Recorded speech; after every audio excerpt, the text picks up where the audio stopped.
Bienvenue donc à ceux qui nous suivent par Internet et bonne année, comme c'est la tradition. Je ne sais pas si vous avez choisi une devise pour cette nouvelle année, c'est parfois la coutume. Moi, je vous propose, comme nous allons, Dieu voulant, étudier la lettre de Paul aux Colossiens, je vous propose ce que l'apôtre Paul dit dans cette lettre au chapitre 3. Les versets 16 et 17, que la parole de Christ demeure en vous dans toute sa richesse. Instruisez-vous et exhortez-vous les uns les autres en toute sagesse, par des psaumes, par des hymnes, par des cantiques spirituels, chantant à Dieu dans vos cœurs en vertu de la grâce. Et quoi que vous fassiez en parole ou en œuvre, faites tout au nom du Seigneur Jésus, en rendant par lui des actions de grâce à Dieu, le Père. Je suis sûr qu'il y a d'autres versets auxquels vous pensez en cette nouvelle année, mais voilà ce passage que je vous propose et que nous allons étudier, Dieu voulant, dans les semaines à venir. Pour commencer ce culte, je vous invite à ouvrir vos recueils de cantiques pour chanter au numéro 36. Cantique numéro 36. Loué soit Dieu, le Seigneur, le puissant roi de gloire. Mon âme, il faut l'acclamer par un chant de victoire. Réveille-toi, viens au devant de ton roi pour célébrer sa mémoire. Cantique numéro 36.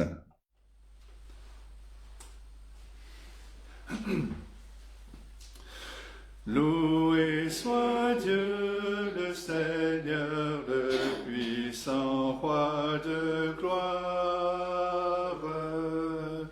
Mon âme, il faut l'acclamer par un chant de victoire. Réveille-toi, viens au devant de ton roi pour célébrer sa mémoire. Loué soit Dieu, le Créateur, le souverain Maître. À tous il donne le mouvement, la vie et l'être.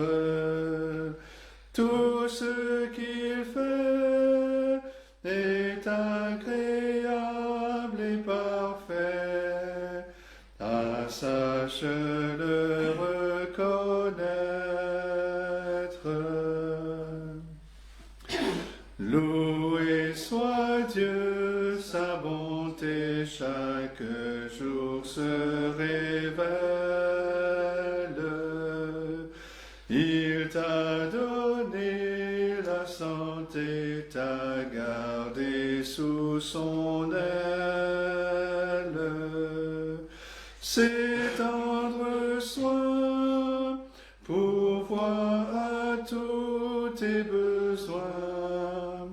Vois combien il est fidèle.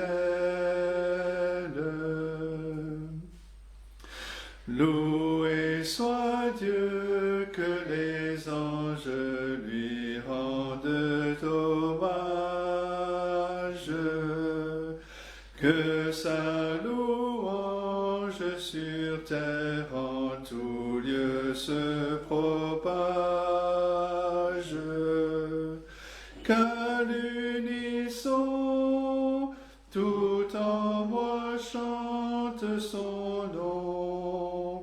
Alléluia, d'âge en âge. Je vous invite à nous incliner dans la prière. Prions. Oui, notre Dieu, notre Père céleste, c'est un privilège que tu nous donnes de nous approcher de toi. Toi qui es ce roi de gloire, qui est le Dieu souverain, celui qui fait tout selon un dessein parfait. Toi qui es parfait dans ta personne, qui est éternel, qui est juste. Toi qui es 3 fois saint. Toi qui es le créateur de toutes choses, celui qui soutient toutes choses par sa parole toute puissante. Nous te louons, te bénissons pour la liberté que nous avons de venir devant toi, de nous approcher de ce Dieu majestueux, le seul vrai Dieu, parce que tu nous as réconciliés avec toi-même. Tu nous as aimés avant même la fondation du monde, et tu nous as donné ton propre Fils comme notre substitut, comme notre sauveur. Nous te louons, notre Dieu, parce que nous osons et nous pouvons nous approcher de toi, parce que tu nous vois en Christ. Nous avons cette intimité avec toi, dans laquelle tu nous as fait entrer. Nous avons ce privilège même, un privilège que les anges n'ont pas, de pouvoir t'appeler Père, de savoir que tu nous as non seulement réconciliés, tu nous as non seulement pardonné nos fautes, mais tu as fait de nous tes enfants. Tu as fait de nous les co-héritiers avec Christ. Tu nous as fait entrer dans cette relation nouvelle, intime avec toi. Et tu nous as donné cette perspective glorieuse qu'un jour, nous serons avec tout ton peuple dans ta présence pour l'éternité, pour te chanter, pour te servir de manière parfaite, sans péché, sans limitation, sans aucune chose mauvaise. Tout sera parfait. Et nous te louons, notre Dieu, parce que tout cela, tu nous l'accordes par grâce. Nous ne méritions que ta colère. Nous ne méritions que d'être séparés de toi pour l'éternité, mais dans ton amour.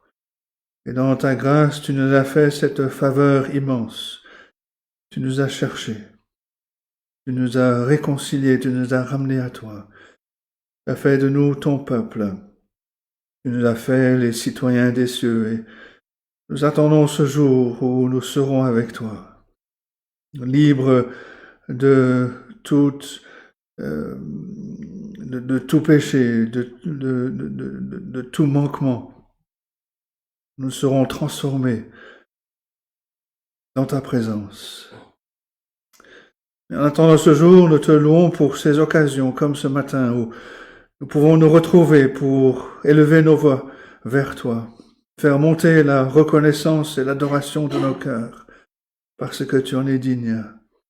Te louons pour ces occasions où nous pouvons ouvrir ta parole, la lire, la méditer, entendre une explication et une application. Mais nous sommes conscients, notre Dieu, de notre faiblesse et nous te prions que par ton esprit tu nous aides, que ton esprit nous aide à comprendre ce que nous chantons, à comprendre ce que nous lisons, qu'il applique ta parole à nos cœurs, afin que nous soyons heureux non seulement de nous retrouver, mais de savoir que nous avons été dans ta présence ensemble pour te chanter, pour te louer, pour nous laisser instruire et encourager par toi. Te prions pour nous-mêmes, nous te prions pour ton peuple, partout où il se rassemble aujourd'hui, dans des circonstances aussi diverses les unes que les autres. Te prions que dans ce monde troublé, avec toutes ces incertitudes, ton peuple se réjouisse de savoir que c'est toi qui règnes. C'est toi qui es au-dessus de toutes choses. C'est toi qui diriges toutes choses pour accomplir ton plan. Un plan qui est parfait. Donne-nous, notre Dieu, de nous focaliser sur cette réalité, de ne pas suivre ce monde avec ses craintes, mais au contraire de lever les yeux vers les choses d'en haut, où Christ est assis à ta droite. C'est lui qui ouvre les sceaux, c'est lui qui contrôle, dirige toute l'histoire jusqu'à ce jour où il reviendra pour chercher ton peuple, pour nous chercher et nous ramener dans ta présence. Sois donc avec ton peuple ce matin. Viens bénir la proclamation de ta parole et reçois la louange et l'adoration de nos cœurs, nous te le prions. Dans le nom précieux de notre Seigneur et Sauveur Jésus-Christ. Amen. Je vous invite à ouvrir la parole de Dieu pour une première lecture dans le livre des psaumes, et c'est le psaume 90, prière de Moïse.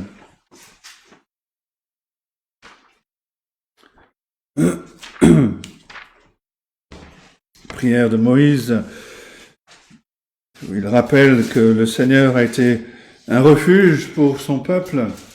C'est aussi l'occasion d'exhorter, de nous rappeler à bien compter nos jours afin que nous appliquions notre cœur à la sagesse. Mais c'est surtout le verset 14 qui m'a, comment dirais-je, attiré mon attention. Rassasie-nous chaque matin de ta bonté et nous serons toute notre vie dans la joie et l'allégresse. Rassasie-nous. On dit que le petit déjeuner, c'est le repas le plus important de la journée. Et celui qui mange bien le matin ne va pas grignoter dans la journée, dans la matinée, puisqu'il a bien mangé. Et l'auteur nous exhorte ici dans la prière, dans sa prière, que nous soyons rassasiés, non pas de choses passagères de ce monde qui peuvent tellement occuper notre pensée, mais que nous soyons rassasiés de la bonté de l'Éternel, de cette faveur, de cette grâce qu'il nous a accordée en Jésus-Christ. Que nous soyons, on a chanté dimanche dernier, que nous soyons étonnés toujours plus de cette faveur que Dieu nous a accordée. On a chanté ce merveilleux cantique, je ne sais pourquoi dans sa grâce. Jésus m'a tant aimé. Que nous prenions le temps de commencer le matin, la journée, d'être émerveillés toujours plus de cette faveur que Dieu nous a accordée en Jésus-Christ. De savoir que même si on ne sait pas pourquoi Dieu nous a choisis, mais Dieu nous a fait cette grâce. Mais nous savons qu'en Christ, nous avons la paix avec Dieu. Nous avons été réconciliés avec Dieu et en étant rassasiés de la parole, de la faveur, de cette grâce de Dieu, nous pouvons, comme nous dit l'auteur, nous serons toute notre vie dans la joie et l'allégresse. Malgré les circonstances, nous pouvons nous réjouir de cette faveur, de cette bonté que Dieu nous a manifestée en Jésus-Christ. Lisons donc le psaume 90, prière de Moïse, homme de Dieu. Seigneur, tu as été pour nous un refuge de génération en génération. Avant que les montagnes soient nées, et que tu aies créé la terre et le monde, d'éternité en éternité, tu es Dieu. Tu fais rentrer les hommes dans la poussière et tu dis, Fils de l'homme, retournez, car 1000 ans sont à tes yeux comme le jour d'hier, quand il n'est plus, et comme une veille de la nuit. Tu les emportes, semblables à un songe qui le matin passe comme l'herbe. Elle fleurit le matin et elle passe. On la coupe le soir et elle sèche. Nous sommes consumés par ta colère et ta fureur nous épouvante. Tu mets devant toi nos iniquités et à la lumière de ta face nos fautes cachées. Tous nos jours disparaissent par ton courroux. Nous voyons nos années s'évanouir comme un son. Les jours de nos années s'élèvent à 70 ans et pour les plus robustes à 80 ans. Et l'orgueil qu'ils en tirent n'est que peine et misère, car ils passent vite et nous nous envolons. Qui prend garde à la force de ta colère et à ton courroux selon la crainte qui t'est due? Enseigne-nous à bien compter nos jours afin que nous appliquions notre cœur à la sagesse. Reviens, Éternel, jusqu'à quand? Aie pitié de tes serviteurs. Rassasie-nous chaque matin de ta bonté, et nous serons toute notre vie dans la joie et l'allégresse. Réjouis-nous autant de jours que tu nous as humiliés, autant d'années que nous avons vu le malheur. Que ton œuvre se manifeste à tes serviteurs et ta gloire sur leurs enfants. Que la grâce de l'Éternel, notre Dieu, soit sur nous. Affermis l'ouvrage de nos mains, oui, affermis l'ouvrage de nos mains. Et c'est la parole de Dieu. Et je vous invite à ouvrir à nouveau les recueils de cantiques pour chanter une prière qui est basée sur ce psaume qui est le numéro 395. Numéro 395. Ô Dieu, que cette année que tu nous as donnée s'écoule en ton amour. Par ta grâce éternelle, guide, ô berger fidèle, nos pas vers le divin séjour. Le cantique numéro 395.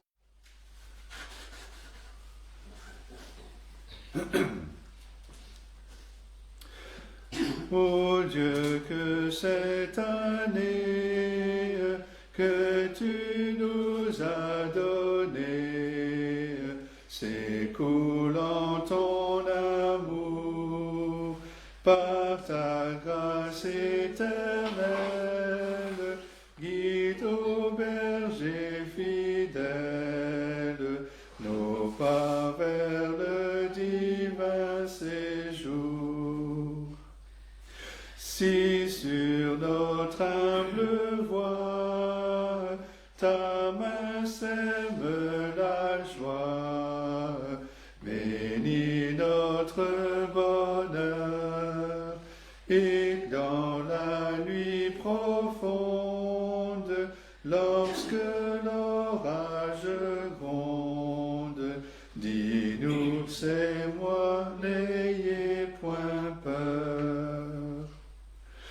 Pendant l'année entière, daigne céleste Père, nous garder dans ta paix, que ta sainte parole nous guide et nous console.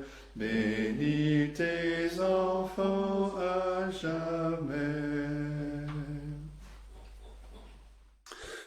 Pour notre deuxième lecture, nous allons nous tourner dans le Nouveau Testament, dans la lettre de Paul aux Éphésiens. Nous allons lire deux passages, parce que l'apôtre Paul fait une parenthèse. Nous allons lire au chapitre 2, à partir du verset 11, jusqu'au chapitre 3, verset 1, puis on va sauter la parenthèse de l'apôtre Paul pour reprendre la lecture au verset 14 du chapitre 3 jusqu'à la fin de ce chapitre. Donc, et puis, chapitre 2, chapitre que l'on connaît bien. La première partie, l'apôtre rappelle ce que nous sommes par nature, des enfants de colère comme les autres. Et ces deux mots qui, d'une manière, résument l'évangile, les deux premiers mots du verset 4, « Mais Dieu ».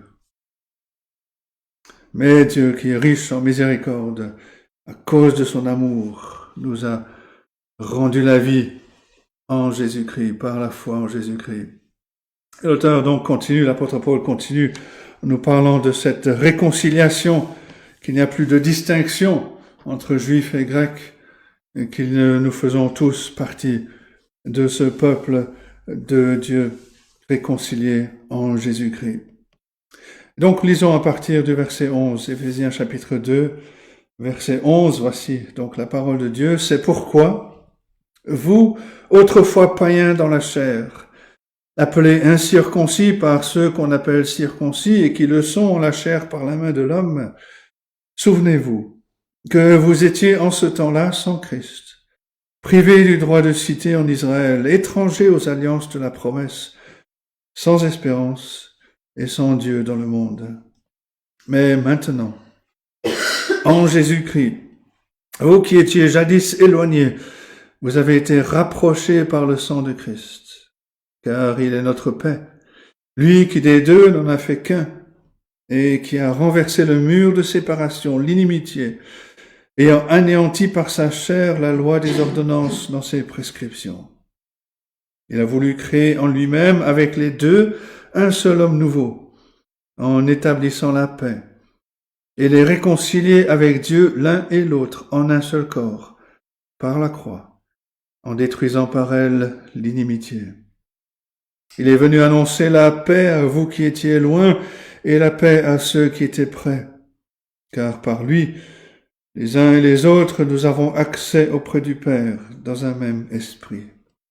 Ainsi donc, vous n'êtes plus des étrangers ni des gens du dehors, mais vous êtes concitoyens des saints, gens de la maison de Dieu.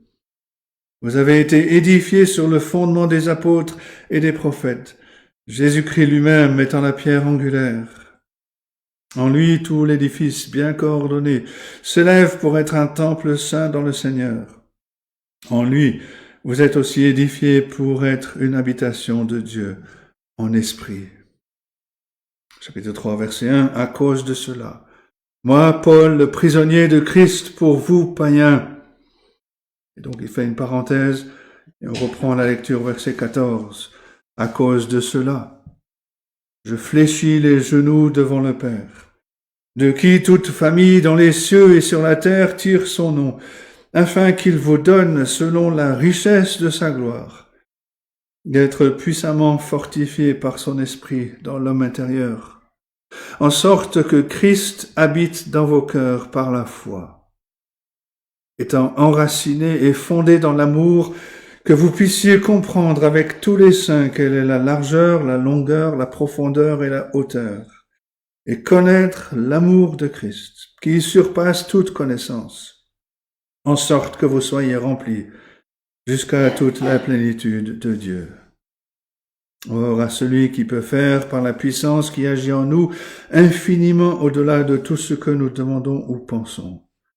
À lui soit la gloire dans l'Église et en Jésus-Christ, dans toutes les générations, au siècle des siècles. Amen. Et c'est la parole de Dieu. Avant de laisser la place à Jean-Claude pour le message, nous allons chanter au numéro 178. 178. Oh, que ton joug est facile. Oh, combien j'aime ta loi. Dieu saint, Dieu de l'évangile, elle est toujours devant moi. De mes pas, c'est la lumière. C'est le repos de mon cœur, mais pour la voir tout entière, ouvre mes yeux, bon Sauveur. Cantique 178.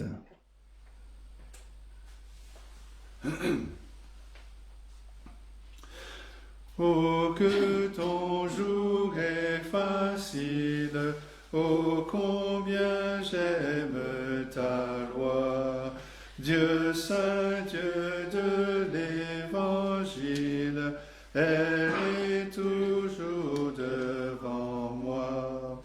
De mes pas, c'est la lumière, c'est le repos de mon cœur. Mais pour la voir tout entière, ouvre mes yeux, bon Sauveur. Non, ta loi n'est point pénible pour quiconque est né de toi.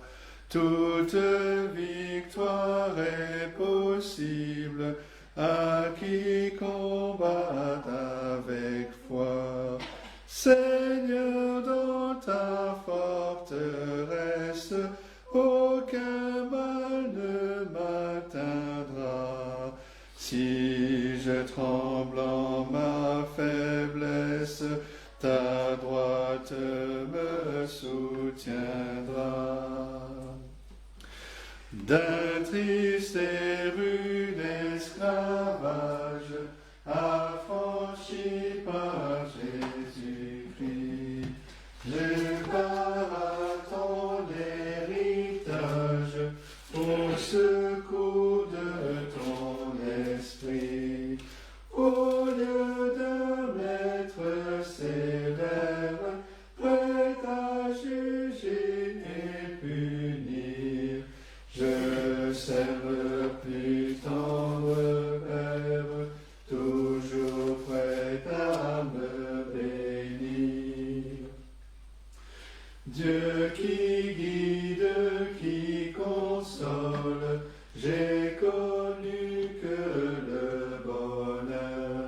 c'est de garder tes paroles, et je les serre en mon cœur. Fais-moi marcher dans ta voie, et me plaire en tes statuts. Si je cherche en toi ma joie, je ne serai pas confus.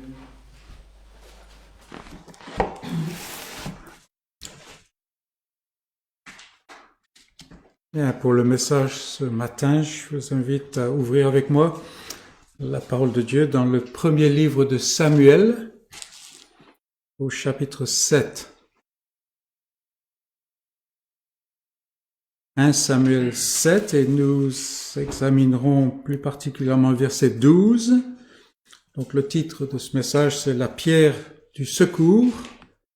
Mais on va lire en fait à partir du verset 1 jusqu'au verset 14. C'est un peu difficile de tailler dans ce texte. On aurait dû commencer au chapitre 2, vous voyez. C'est un peu long. Mais voilà. 1 Samuel chapitre 7, et donc au verset 1, nous lisons: les gens de Kirjath Jearim vinrent et firent monter l'arche de l'Éternel. Ils la conduisirent dans la maison d'Abinadab sur la colline, et ils consacrèrent son fils Éléazar pour garder l'arche de l'Éternel. Il s'était passé bien du temps depuis le jour où l'arche avait été déposée à Kirjath Jearim. 20 années s'étaient écoulées. Alors toute la maison d'Israël poussa des gémissements vers l'Éternel. Samuel dit à toute la maison d'Israël: si c'est de tout votre cœur que vous revenez à l'Éternel, ôtez du milieu de vous les dieux étrangers et les Astartés. Dirigez votre cœur vers l'Éternel et servez-le, lui seul, et il vous délivrera de la main des Philistins. Et les enfants d'Israël ôtèrent du milieu d'eux les Baals et les Astartés, et ils servirent l'Éternel seul. Samuel dit: assemblez tout Israël à Mitzpah, et je prierai l'Éternel pour vous. Et ils s'assemblèrent à Mitzpah. Ils puisèrent de l'eau et la répandirent devant l'Éternel. Et ils jeûnèrent ce jour-là, en disant: nous avons péché contre l'Éternel. Samuel jugea les enfants d'Israël à Mitzpah. Verset 7. Les Philistins apprirent que les enfants d'Israël s'étaient assemblés à Mitzpah, et les princes des Philistins montèrent contre Israël. À cette nouvelle, les enfants d'Israël eurent peur des Philistins, et ils dirent à Samuel: ne cesse point de crier pour nous à l'Éternel notre Dieu, afin qu'il nous sauve de la main des Philistins. Samuel prit un agneau de lait, et l'offrit tout entier en holocauste à l'Éternel. Il cria à l'Éternel pour Israël, et l'Éternel l'exauça. Pendant que Samuel offrait l'holocauste, les Philistins s'approchèrent pour attaquer Israël. L'Éternel fit retentir en ce jour son tonnerre sur les Philistins et les mit en déroute. Ils furent battus devant Israël. Les hommes d'Israël sortirent de Mitzpah, poursuivirent les Philistins et les battirent jusqu'au-dessous de Beth-Kar. Samuel prit une pierre, il plaça entre Mitzpah et Shen, et il l'appela du nom d'Eben-Ezer, en disant: jusqu'ici, l'Éternel nous a secourus. Ainsi les Philistins furent humiliés, et ils ne vinrent plus sur le territoire d'Israël. La main de l'Éternel fut contre les Philistins pendant toute la vie de Samuel. Les villes que les Philistins avaient prises sur Israël retournèrent à Israël, depuis Écron jusqu'à Gath, avec leur territoire. Israël les arracha de la main des Philistins, et il y eut paix entre Israël et les Amoréens. Et c'est ici la parole de Dieu. Et nous voulons nous concentrer ce matin, plus particulièrement sur le verset 12. Samuel prit une pierre qu'il plaça entre Mitzpah et Shen, et il l'appela du nom d'Ebenezer en disant « Jusqu'ici, l'Éternel nous a secourus. » La pierre du secours. Dans un sens, nous commençons une nouvelle année ici. Dans un sens, une date ressemble à une autre. Il n'y a pas eu une secousse particulière le 31 décembre à minuit. On est passé souvent sans s'en rendre compte, n'est-ce pas? D'une année sur l'autre. Et le croyant doit presque rentrer en lui-même pour faire abstraction de tout le sentimentalisme, l'aspect commercial qui entoure la période de Noël. Il doit faire abstraction de tout ça, rentrer en lui-même pour goûter la vraie signification merveilleuse de ce qui est célébré à cette période. Mais dans un autre sens, il est bon parfois de s'arrêter et de réfléchir au pèlerinage dans lequel nous sommes engagés, dans lequel le Seigneur nous a appelés. L'être humain a besoin de ces marqueurs pour nous arrêter à des dates et réfléchir. Et le croyant se sert de ce genre de marqueurs, en particulier pour repasser dans sa mémoire tous les bienfaits du Seigneur, ainsi que toutes les fois où il est intervenu pour le protéger et pour le délivrer. Et ce passage d'une année sur l'autre, c'est toujours bon. Nous sommes des êtres du temps pour voir. J'ai pu passer un petit peu de temps à réfléchir et à voir comme quoi une année qui avait commencé de façon difficile, c'était un grand poids pour moi, je parle personnellement ici. Finalement, à travers la bonté de l'Éternel, c'est terminé avec beaucoup de bénédictions. Et cela permet, vous voyez, de s'arrêter et puis de louer le Seigneur et de trouver la force pour entrer dans une nouvelle année. Parce que si nous passons plutôt le temps à nous consommer ce que le monde nous donne à travers les informations, les analyses et interprétations et tout ça, il n'y a que désespoir, n'est-ce pas? Et grande crainte. Et en fait, de s'arrêter pour réfléchir, c'était bien ce qui se passait en Israël, dans notre texte, à cette période. En fait, tout le début du premier livre de Samuel, est un récit de ce qui se passait là, et c'était cela. Un événement marquant vient de se produire. Une période marquante en Israël est en train de changer là, et Samuel dresse un monument, dresse une pierre, un mémorial, la pierre du secours, Ebenezer. Et si on est dans une situation anglophone, surtout en Grande-Bretagne, il y a quantité de chapelles qui reçoivent le nom Ebenezer, n'est-ce pas? La pierre du secours. On regarde en arrière. Et Samuel explique son action de dresser cette pierre. Il dit « Jusqu'ici, l'Éternel nous a secourus. » Et en ce tout début d'année, notre premier culte ensemble ici de l'année, il semble bon pour chacun de nous d'imiter le prophète juge d'antan et de dresser un Ebenezer. Alors, bien entendu, il n'est pas question d'entrer là dans notre assemblée, d'entrer dans les détails personnels, car chaque cheminement est différent, n'est-ce pas? Mais il s'agit de s'arrêter et de contempler la perfection de Dieu, du Dieu rédempteur, au travers de nos circonstances, et de le faire comme ceux qui ont sans cesse besoin de son secours. Et c'est en fait là où il amène Israël dans notre passage. On va voir tout ce qui entoure cela. Mais c'est cela que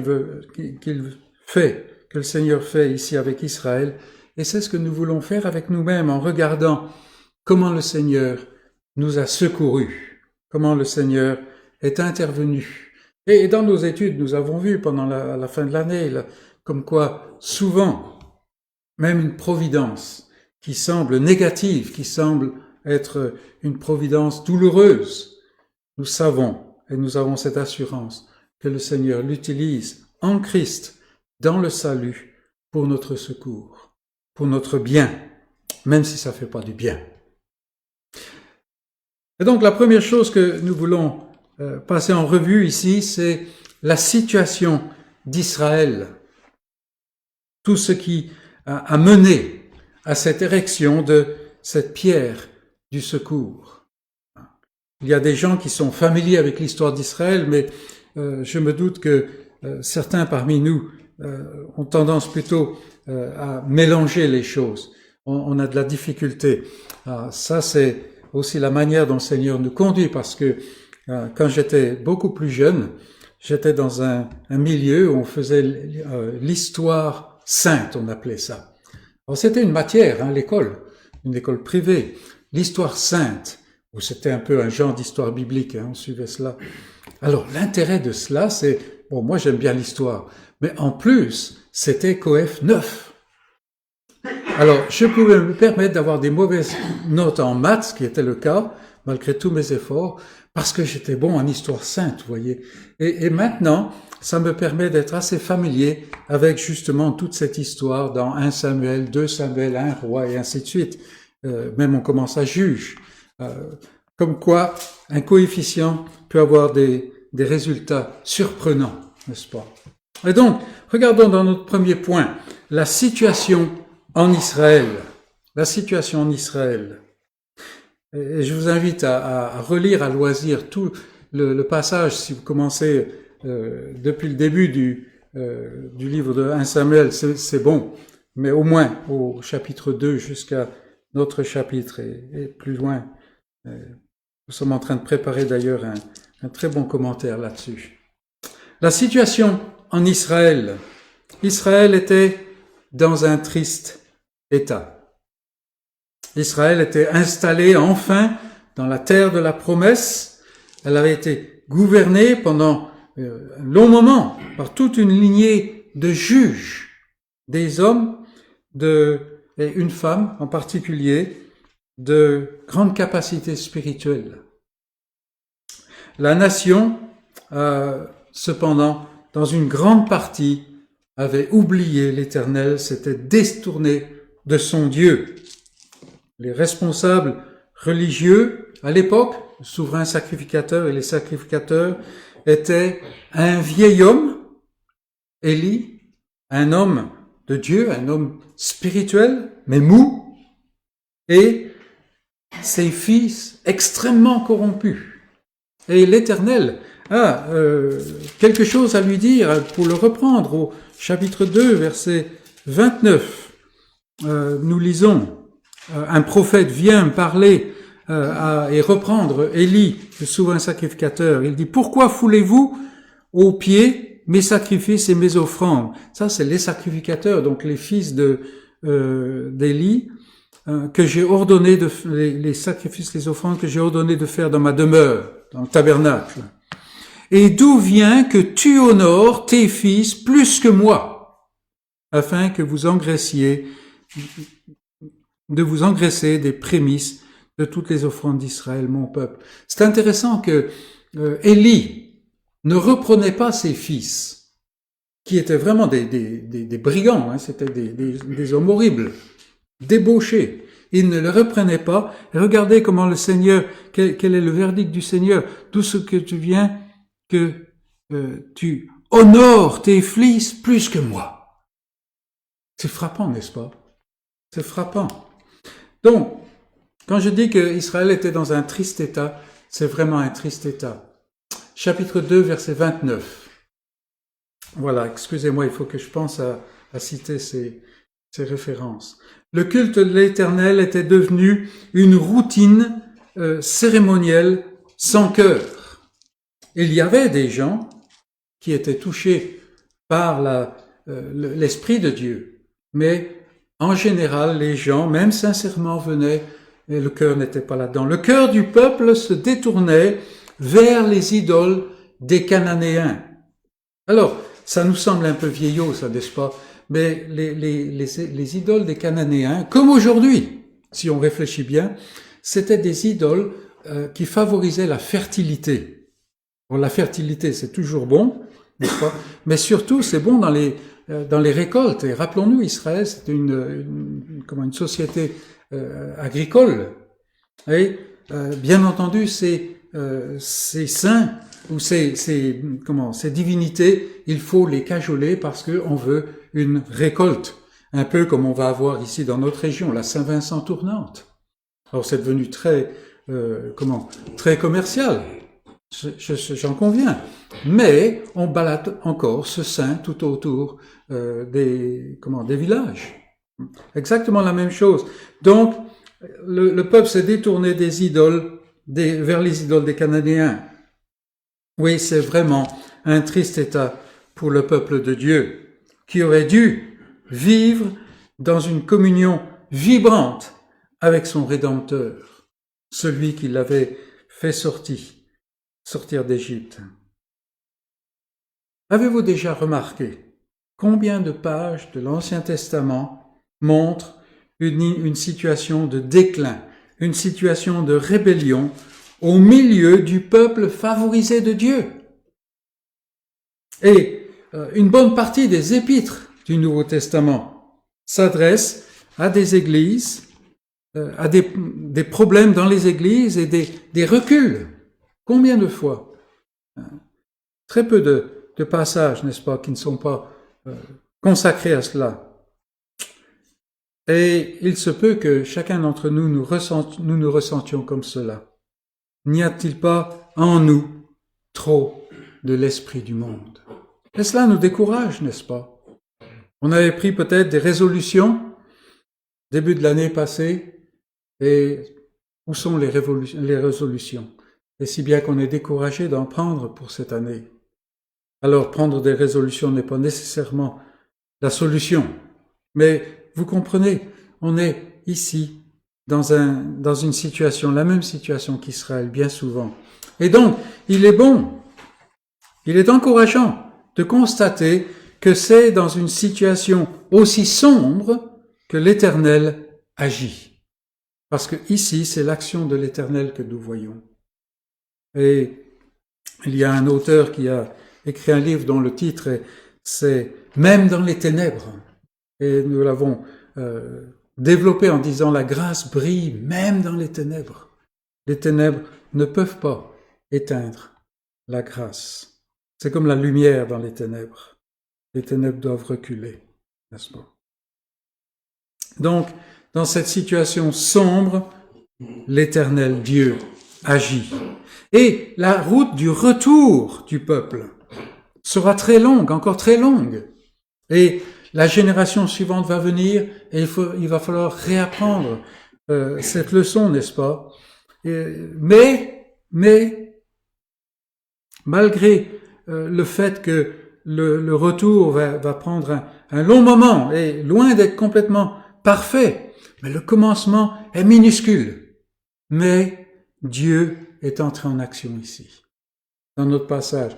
Si vous revenez et que vous lisez à partir du chapitre 2 en particulier, que vous regardez toute cette situation, en pensant que c'est une situation qui suit toute la période des juges, où il y avait point de roi à l'époque, et chacun faisait ce qu'il voulait, vous allez voir que quand on arrive au chapitre 7, il y a quelque chose qui se passe là, et l'Éternel entre en action. Il y a désormais un prophète en Israël, un prophète de renom en Israël. Mais, de manière étrange, Israël ne se soucie pas de ce prophète et ne se soucie pas de Samuel. Par exemple, au début du chapitre 4, verset 1, nous lisons « La parole de Samuel s'adressait à tout Israël ». Ça, c'est la première fois depuis longtemps, n'est-ce pas? Il y a un prophète qui est particulièrement reconnu en Israël. Mais le prophète disparaît. Et nous ne voyons pas Samuel jusqu'à chapitre 7, verset 3, où Samuel réapparaît. Et cela, c'est plus de 20 années plus tard. C'est là que Israël est amené à gémir, Dieu entre en action et Samuel réapparaît. Et on peut bien penser que pendant toutes ces années, Samuel a dû souvent faire écho aux paroles du prophète Élie plus tard. J'ai déployé mon zèle pour l'Éternel. Les enfants d'Israël ont abandonné ton alliance. Ils ont renversé tes autels et je suis resté moi seul. Nous connaissons ce passage, n'est-ce pas? 1 Roi 19, verset 10.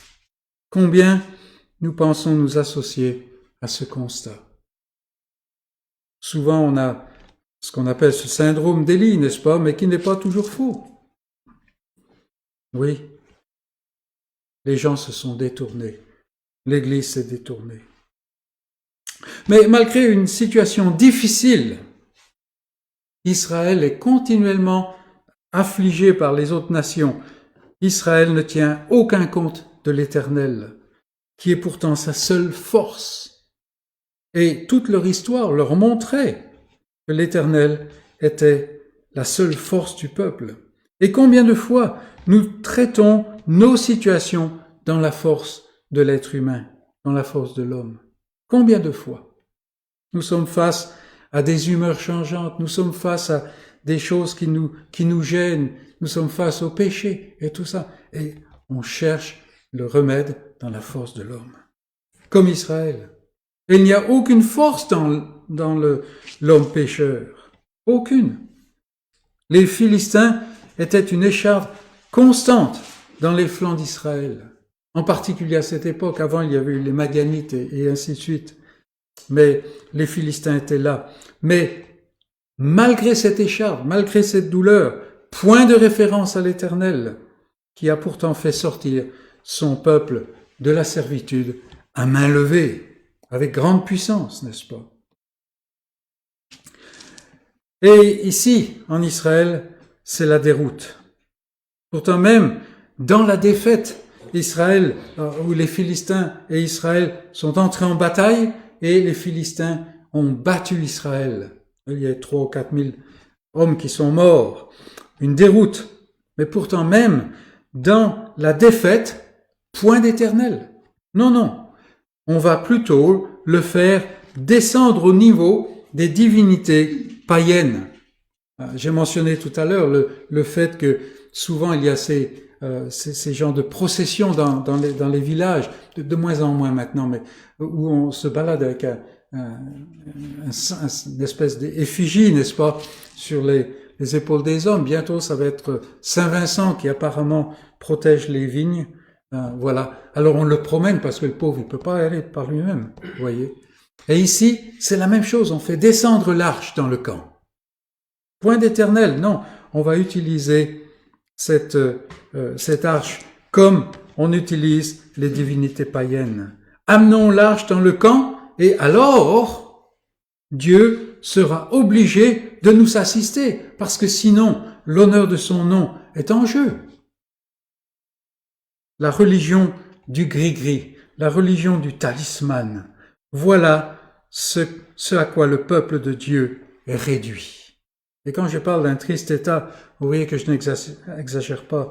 Et bien entendu, même avec l'arche dans le camp, la défaite est assurée et elle est encore plus grande. Là, c'est plusieurs dizaines de milliers d'hommes qui tombent. Mais surtout, les ennemis s'emparent de l'arche. Et l'arche quitte Israël. Une grande déroute, n'est-ce pas? Imaginez la situation. Le lieu très saint dans le tabernacle est désormais vide. La présence symbolique de l'Éternel a disparu et sa présence effective, véritable, aussi. Plus d'arches, mais surtout plus de propitiatoire sur l'arche, là où la paix est faite chaque année au moyen du sang. C'est fini. C'est fini. Il n'y a d'ailleurs plus de souverain sacrificateur ni de sacrificateur. Les fils d'Élie dans cette bataille ont perdu la vie, ces brigands. Et le vieux Élie vous connaissez l'histoire, à l'annonce de la prise de l'arche, il est tombé en arrière et il est mort. Il n'y a plus souverain sacrificateur, plus d'arche, plus de propitiatoire. La situation, une telle situation va durer pendant plus de 20 années. 20 années. La situation est bien résumée par la fille la belle-fille d'Élie. Elle était enceinte et à l'annonce de cette catastrophe, voilà qu'elle donne naissance à l'enfant, elle meurt dans ses couches, mais avant de ça, elle lui donne un nom. Vous connaissez bien, Ichabod, n'est-ce pas? Il traduit, dit, la gloire a disparu. La gloire a disparu. Eh mes amis, est-ce que nous qui sommes si souvent tentés de nous arroger la gloire, nos petites gloires, n'est-ce pas?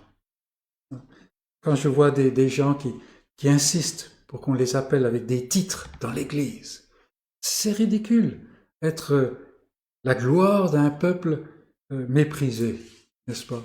Mais ici, la gloire a disparu. Ne sentons-nous pas parfois, nous sentons-nous pas souvent même que nous vivons une telle situation, que ce soit pour l'Église dans son ensemble, mais aussi au niveau local, au niveau personnel surtout, n'est-ce pas? Nous sommes face à ces échecs souvent, n'est-ce pas? Qui me délivrera de ce corps de mort? Combien de fois nous répétons cela et nous pouvons nous associer à cela? Mais nous vivons la situation d'Israël. Et Israël, ici, est un rappel pour ne pas suivre les voies. Pourquoi? Parce que même là, Israël n'a rien à faire avec l'Éternel. Rien à faire avec l'Éternel. Et vous connaissez l'histoire, l'arche part en Philistie, elle revient au bout de quelques mois, seulement quelques mois, mais ensuite, pendant plus de 20 ans, elle est mise quelque part en brousse, on dira. Quelque part dans la campagne, elle est mise de côté. On n'a aucun désir. L'échine de ce peuple a été brisée. Mais elle ne revient pas à l'Éternel. Et donc, en deuxième point, j'aimerais que nous regardions quel est le problème d'Israël. Quel est le problème d'Israël? Arrêtons-nous un instant pour nous poser la question. Et cela nous aidera peut-être à saisir notre propre problème.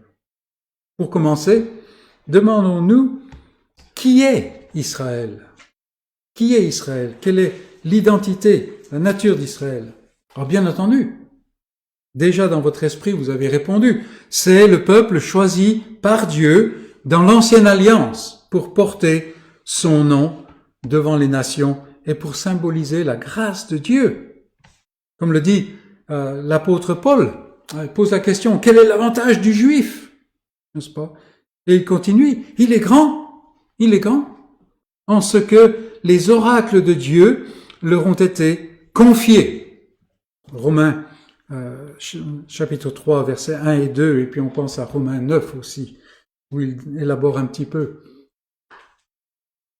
À cette époque-là, si quelqu'un voulait entendre la révélation de Dieu, la manifestation de Dieu, il fallait aller en Israël. L'avantage du juif, il est grand. Dieu s'est révélé à eux en particulier. Mais précisément, ils ont écarté la parole de Dieu. Plus aucune mention du prophète, par exemple. Quand on parle du prophète, on ne parle pas de l'homme nécessairement, mais surtout du fait que c'est le porte-parole de Dieu. Face à la première défaite d'Israël, que lisons-nous? Va-t-on aller chercher Samuel, que tout Israël connaît? Non. Nous lisons, le peuple rentra au camp et les anciens d'Israël dirent. Voilà, on a un conseil politique là, un conseil d'anciens. Et c'est une chose qui m'a frappé une fois quand j'étudiais le chapitre 6 de l'évangile selon Jean. Et vous vous rappelez quand tout le monde se sépare de Jésus. Et Jésus est découragé, parce qu'il est un homme, n'est-ce pas? Il se tourne vers les 12 et il dit, mais vous aussi vous partez? Et Pierre montre que l'Éternel parle à travers sa bouche, parce qu'il dit, à qui irions-nous? Et ici, c'est plutôt, qu'est-ce qu'il faut qu'on fasse? Quoi? Mais non, c'est qui? Voyez. Sans la révélation de Dieu, on ne parvient pas à la bonne solution, même si on se pose la bonne question. Les anciens s'étaient posé une bonne question. Que ferons-nous face à ce grand désastre? Mais ils parviennent à une mauvaise réponse. Ils amènent l'arche dans le camp. Pourquoi le peuple ne se tourne-t-il pas vers l'Éternel et vers sa parole? Eh bien, tout simplement parce qu'il refuse de prendre conscience de son incapacité totale par soi-même. En lui-même, le peuple est incapable, totalement incapable, et il refuse de prendre conscience de ça, d'accepter cela. Et c'est là le problème fondamental. Oui, Israël est le peuple choisi dans l'ancienne alliance, distingué de toutes les autres nations. Mais écoutons les paroles que lui adresse Dieu. Tu es un peuple saint pour l'Éternel, mis à part, choisi, particulier, une possession, on pourrait dire. Ton Dieu t'a choisi d'entre toutes les nations, entre tous les peuples de la terre. Ce n'est point parce que vous surpassez en nombre que l'Éternel s'est attaché à vous, car vous êtes le moindre de tous les peuples. Et la révélation de l'Éternel continue en disant, mais c'est parce que l'Éternel vous aime, parce qu'il a décidé de vous aimer. Israël avait oublié cela. Il n'était rien sans l'Éternel. Et parce qu'il avait oublié l'Éternel, parce qu'il s'était détourné de l'Éternel, effectivement Israël n'était plus rien. Plus rien. Se pensant capable, il n'avait que faire de l'Éternel, et donc il était dans une totale faiblesse. Et n'est-ce pas là le problème de l'être humain en général, mes amis? N'est-ce pas là le problème de l'Église à notre époque, en particulier? Avec toute sa frénésie à rechercher toutes sortes de trucs, toutes sortes de stratégies, de choses qui vont permettre d'avoir un impact, qui va permettre au monde de prendre conscience qu'on est là. N'est-ce pas le même problème? N'est-ce pas non plus mon problème, à moi en particulier, continuellement?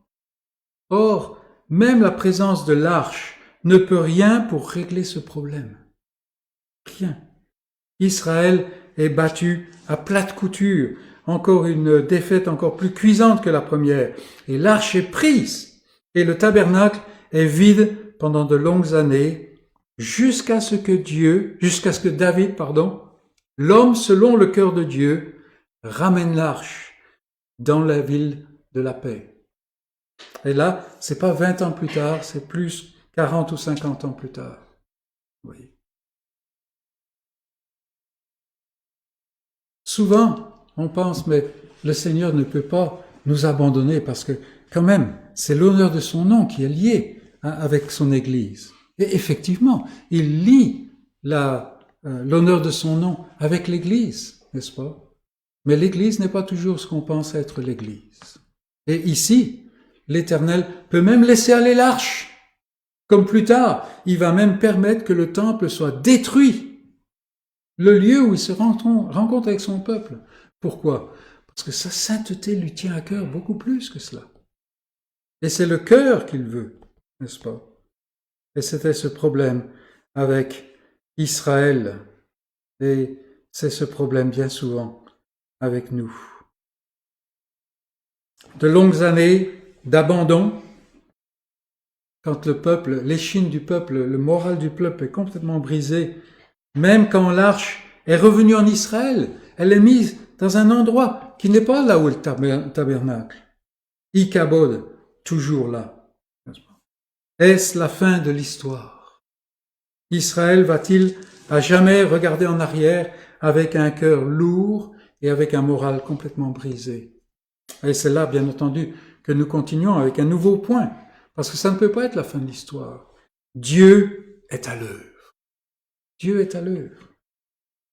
Le peuple a oublié Dieu, mais Dieu n'a pas oublié le peuple. Le peuple a rejeté Dieu, mais Dieu n'a pas rejeté son peuple. L'arche est entreposée quelque part et on en prend soin. Verset 1, vous avez vu dans du chapitre 7, Kirjat Jearim, ils l'ont bien mis dans un bon endroit, ils ont mis à part le fils Éléazar et pour garder l'arche de l'Éternel. Mais au verset 2, nous lisons « 20 années s'étaient écoulées. Le temps passe, on s'habitue à l'absence de l'arche. » Ça se passe encore là-bas dans le petit village, mais non pas là où est le tabernacle. L'incapacité de l'homme. Complète, n'est-ce pas? Personne ne se lève pour mettre la situation en ordre. Non. Et mes amis, la situation ne vient jamais de l'homme pécheur. Jamais. Jamais.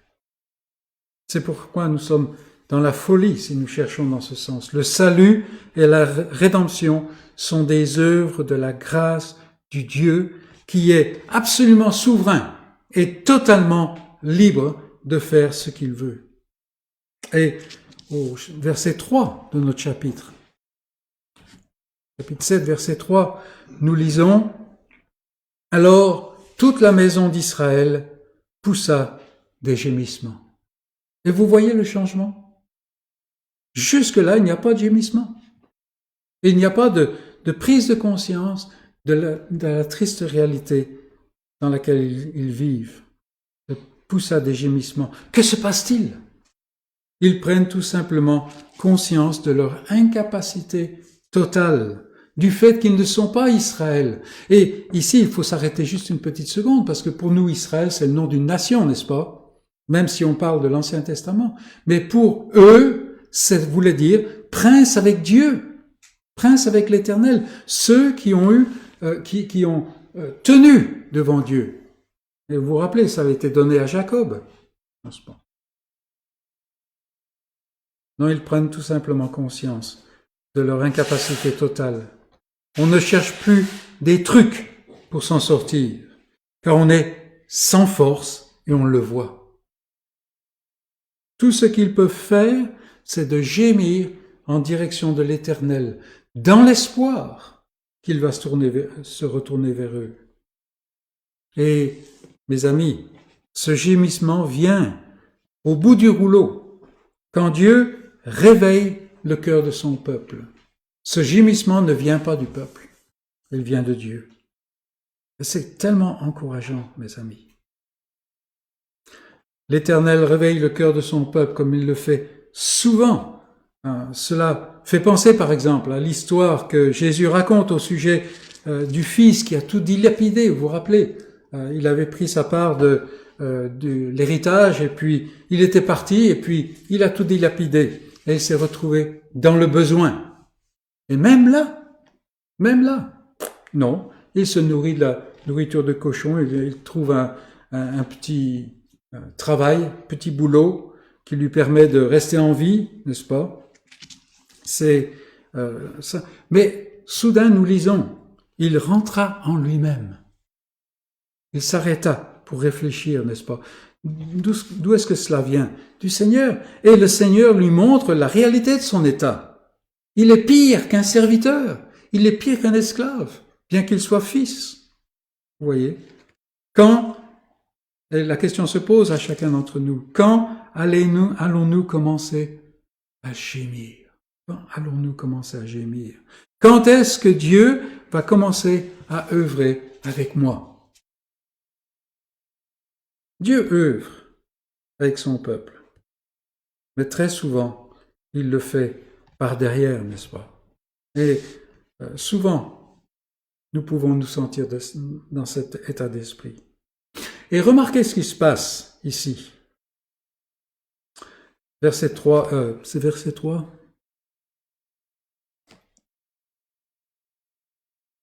Oui, fin du verset 2. Alors, toute la maison d'Israël poussa des gémissements vers l'Éternel. Point. Phrase suivante, Samuel. On ne l'a pas vu depuis le début du chapitre 4.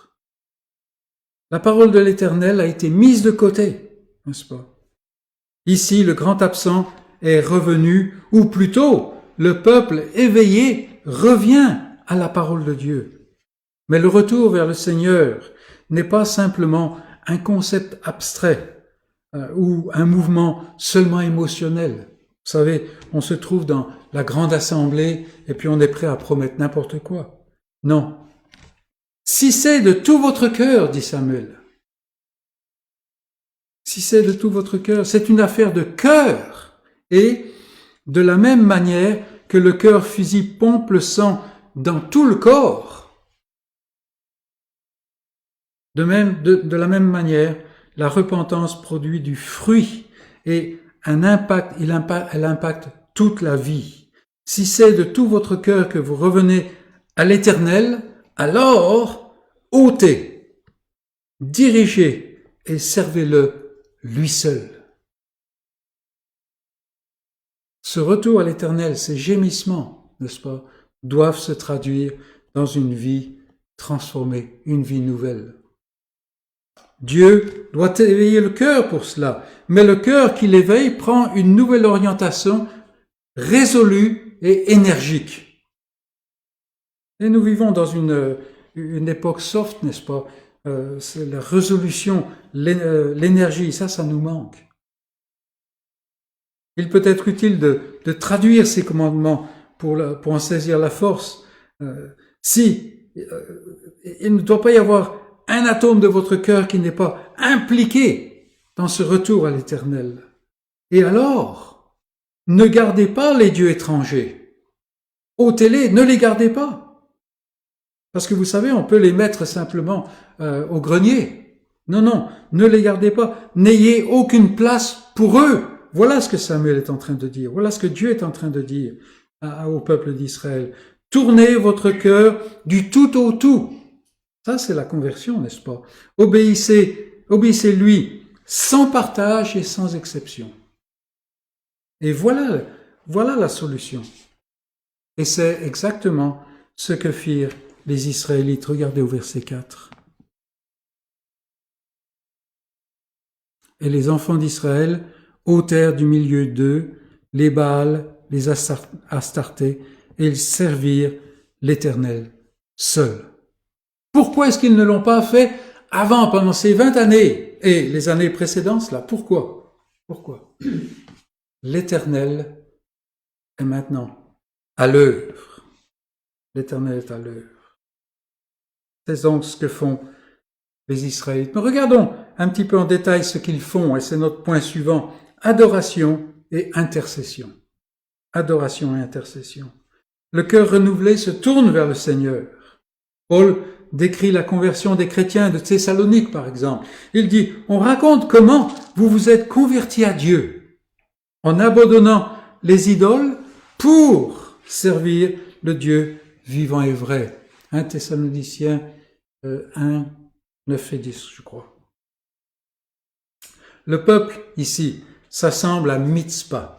C'est Israël qui les convoque. Et l'assemblée est déjà une marque d'adoration. Se retrouver dans le lieu que Dieu a désigné par son prophète. Ça, c'est déjà une marque d'adoration. Aujourd'hui, on prétend adorer Dieu en faisant n'importe quoi. Non, il faut l'adorer comme il l'a demandé.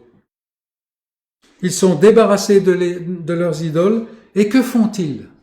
Que font-ils maintenant qu'ils sont débarrassés de leurs idoles et qu'ils servent l'Éternel seul? Que font-ils? Trois choses. Première chose, ils répandent de l'eau devant l'Éternel. Ça semble vraiment bizarre. Pourquoi? Pour montrer le néant de leur situation. Il n'y a rien de plus inutile que de l'eau qui est répandue dans du sable, n'est-ce pas? Et c'est exactement ce qu'ils font. Voilà, sans toi, Seigneur, nous ne sommes rien. Vous voyez comme quoi on a vraiment un changement dramatique ici. Ils ont autant d'utilité que de l'eau répandue. Et puis, deuxième chose, ils jeûnèrent devant l'Éternel. Non pas pour attirer sa faveur ou pour le mettre en compte envers eux, comme c'est si souvent le cas aujourd'hui. Non, le jeûne est plutôt pour montrer que l'homme ne vivra pas de pain seulement, mais de toute parole qui sort de la bouche de Dieu. Mais il y a très peu de jeûnes qui ont à cette signification aujourd'hui. Cette parole qu'ils avaient écartée depuis si longtemps, maintenant, la voilà, ils la veulent, ils en ont besoin, et ils comprennent qu'ils en ont besoin. Et enfin, nous voyons une confession des péchés, et pour cela, il faut vraiment que le cœur soit pleinement brisé et conscient de son incapacité totale. Et c'est là que nous avons les échos des paroles de Paul qui dit « Mais quand je suis faible, c'est alors que je suis fort. » Parce que ma petite force, si je l'écarte, alors la force de Dieu peut œuvrer. Adoration, intercession. Cela devrait changer notre vie de prière et notre vie d'adoration. Mais avançons avec un autre point, parce qu'on n'a pas terminé là. Ce dont Dieu a besoin. Ce dont Dieu a besoin. Le peuple est désormais dans une bonne situation, bien meilleure que depuis très longtemps. Mais il est encore en danger. Il est encore menacé.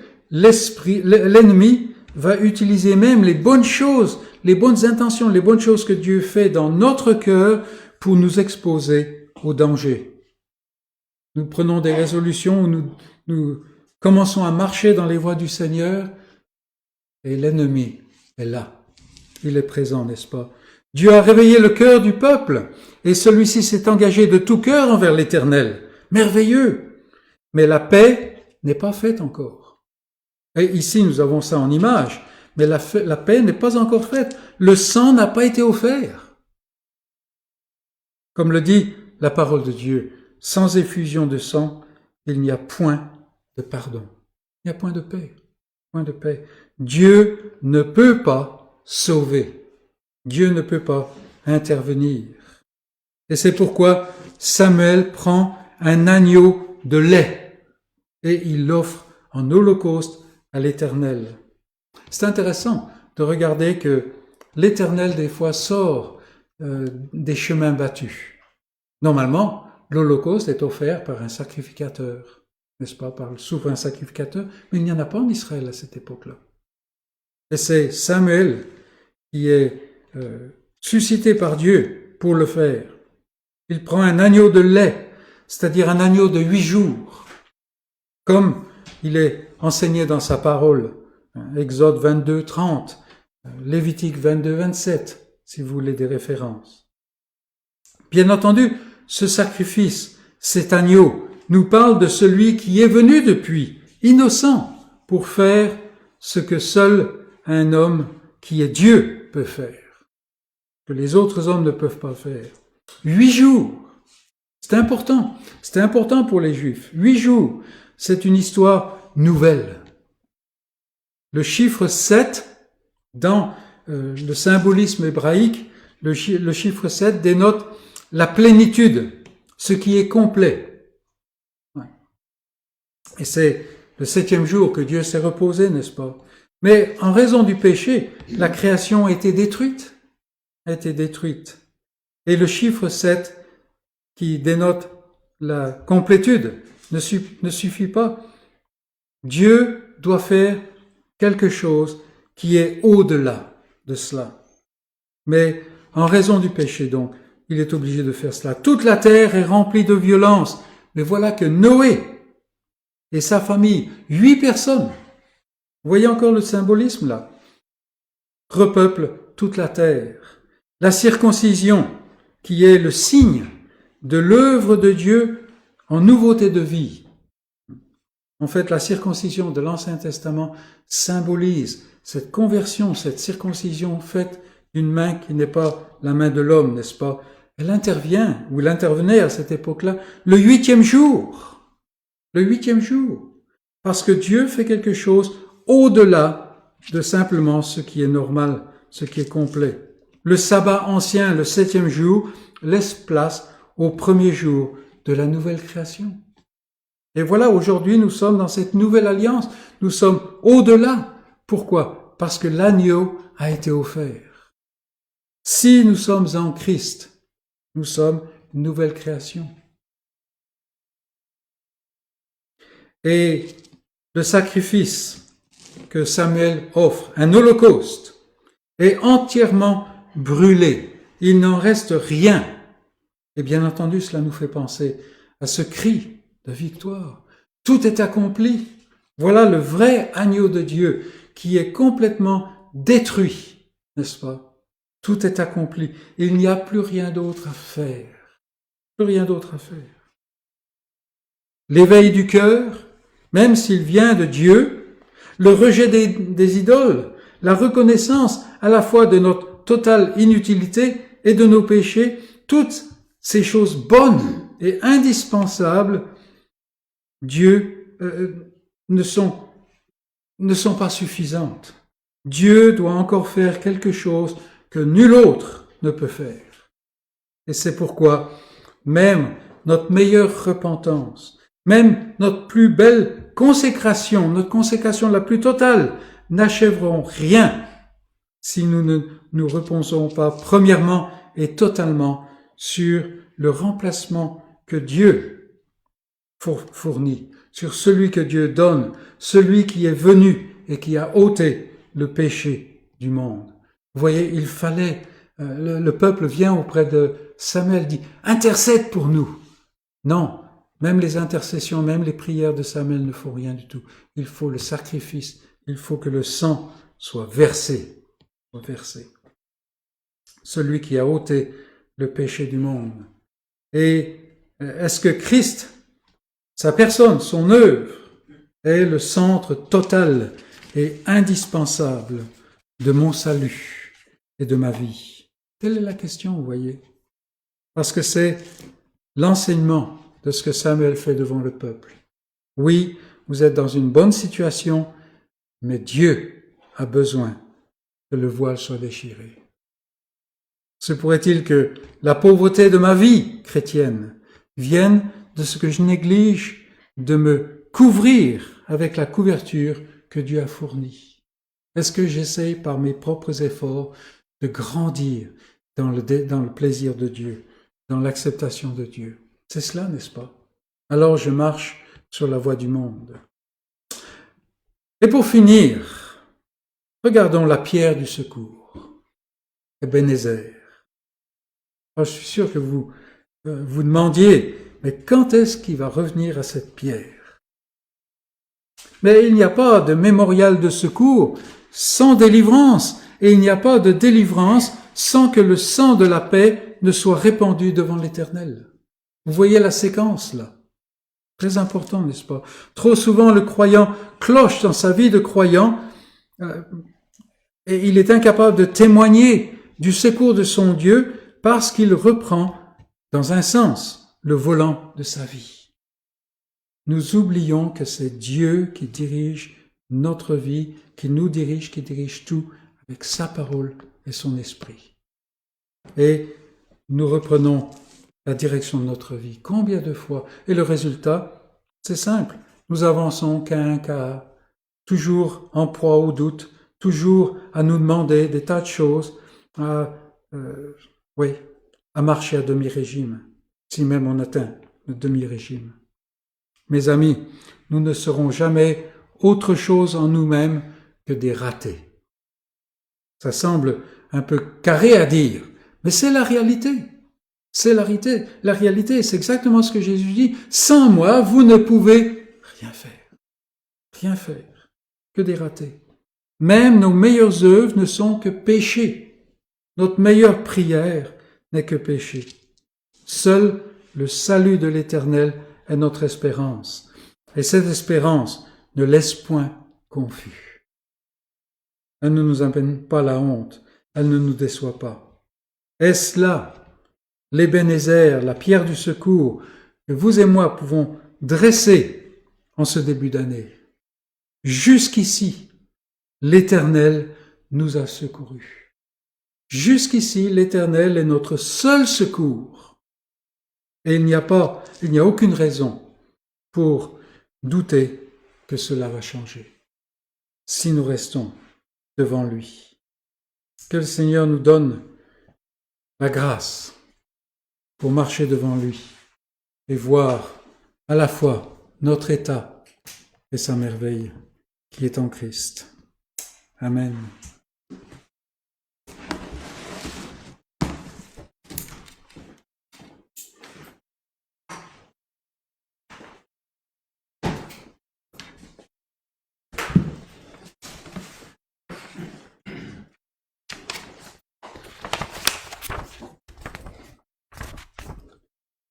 Je vous invite à ouvrir au recueil de cantiques au numéro 221.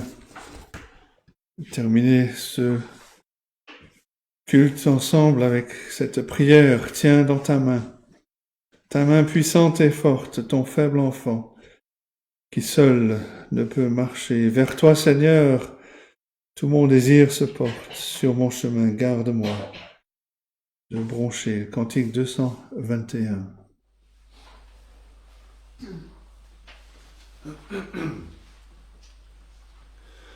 Tiens dans ta main puissante et forte, ton faible enfant qui seul ne peut marcher. Vers toi, Seigneur, tout mon désir se porte. Sur mon chemin, garde-moi de broncher. Tiens dans ta main mon cœur plein de faiblesse. Sans ton secours, je ne puis faire un pas. Écoute-moi, regarde ma tristesse, viens secours-moi, ne m'abandonne pas. Tiens dans ta main, ma main parfois tremblante, quand vient l'épreuve et ces jours de douleur. Donne à ma foi, souvent si chancelante, plus de douceur, de paix et de ferveur. Tiens dans ta main mon âme tout entière, révèle-moi, Jésus, tout ton amour. Sois mon rocher, mon ancre, ma lumière, mon roi, mon maître, ô Jésus, chaque jour. Nous allons nous séparer de ceux qui nous ont suivis sur Facebook, en vous souhaitant un bon dimanche et une bonne semaine, et Dieu voulant, à dimanche prochain.